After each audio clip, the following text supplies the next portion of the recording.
Welcome back to our channel. Today we're diving into a fascinating piece of British numismatics, the 1976 10 new pence coin. We'll explore its history, design, significance, and of course, its current circulation value. So let's get started. To understand the 10 new pence coin, we first need to look back at the UK's decimalisation process. Before 1971, the UK used the old pound system, which was quite complex. In 1971, the UK made the transition to a decimal system, introducing the new pence. The 10 new pence coin was part of this new currency. The decimal system simplified currency into 100 pence to a pound. In 1976, the 10 new pence coin was minted in large quantities, making it one of the more commonly found coins from that era. Now, let's take a closer look at the design. The 10 new pence features a stunning design by the artist Christopher Ironside. On one side, we see the crowned lion passant, a symbol of the British monarchy and strength. This side represents the UK's heritage and has become iconic over the years.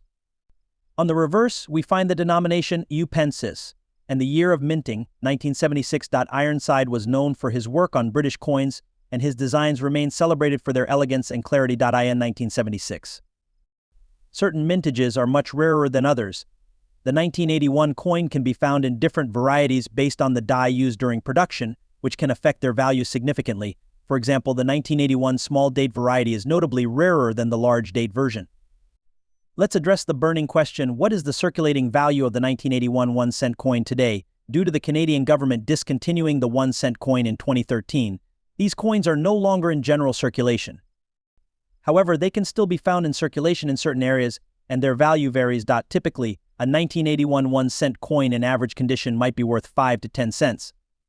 However, if you have a well-preserved coin, especially the small date variety, it could fetch anywhere from 50 cents to a few dollars among collectors. For those of you interested in collecting, the 1981 1-cent coin can be a great addition to your collection. Here are a few tips on how to start. Coins in uncirculated condition will always be more valuable. Look for coins with minimal wear and good color. Familiarize yourself with the differences between the large date and small date varieties. Engaging with fellow collectors can provide insights and help you find good deals. To wrap up, each mark and blemish represents a moment in time, a transaction, a pocket, a wallet.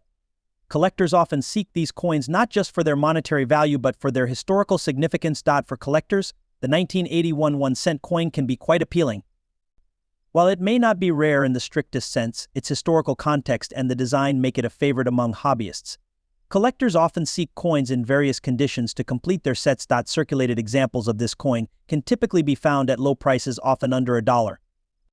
However, uncirculated examples can fetch higher prices, especially if they are well-preserved. The 1-cent coin, particularly the 1981 version, also reflects Canada's culture. Coins carry the stories of a nation and its people. The maple leaf symbolizes not just Canada's natural beauty but also its unity and identity. Though the 1-cent coin was officially discontinued in 2012, its legacy continues. It reminds us of a time when every cent counted, and it holds a special place in the hearts of many Canadians. So, there you have it. The 1981 Canadian 1-cent coin is more than just a piece of currency. It's a slice of history, a collectible, and a symbol of Canada. The 1-cent coin has been part of Canada's monetary system since its confederation in 1867.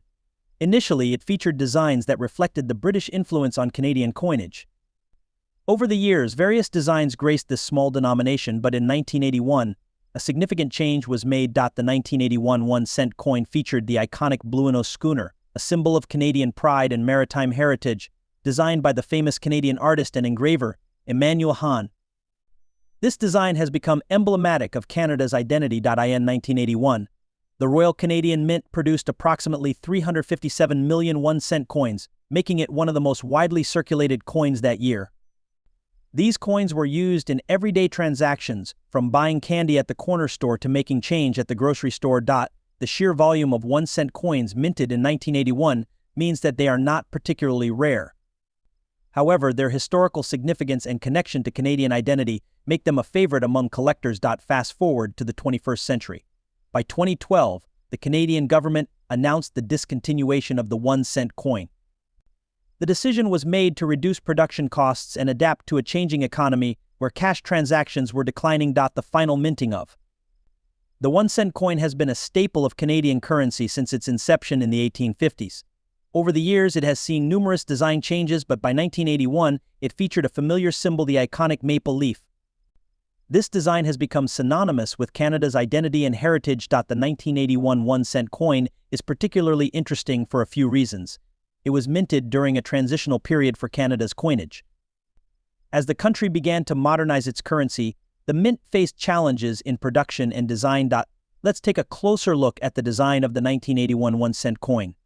The obverse features the portrait of Queen Elizabeth II, which was designed by Arnold Machin. This version of her likeness was used from 1965 until 1989. The reverse, showcasing the iconic sugar maple leaf, was designed by G.E. Kruger Gray. This coin has a diameter of 19.05 mm and weighs 2.4 grams. Made primarily of copper-plated zinc, it reflects Canada's ongoing efforts to create durable and cost-effective currency. Now, let's talk about circulate condition. A coin in circulate condition is one that has been used in everyday transactions. This means it may show signs of wear and tear like scratches, dirt, or fading of the design. Coins like the 1981 1 cent. This marked the end of an era for a coin that had been a staple in Canadian currency for over a century. Even after its discontinuation, the 1 cent coin from 1981 remains a subject of interest for collectors. Some look for coins in pristine condition, while others seek coins with unique characteristics, like specific die errors. On platforms like eBay and specialized coin forums, these coins can fetch varying prices based on their condition and rarity, with some collectors willing to pay a premium for coins in uncirculated condition. The 1 cent coin has also made its mark in pop culture. It's often featured in movies and TV shows representing Canadian life and adding authenticity to scenes set in Canada. The Bluenose schooner, in particular, symbolizes not just currency but the adventurous spirit of the Canadian people. As we reflect on the 1981 1 cent coin, we recognize it as more than just a piece of currency. It embodies a rich history, a connection to Canada's maritime heritage, and a reminder of the changing landscape of money. Thanks for joining us on this journey through the history.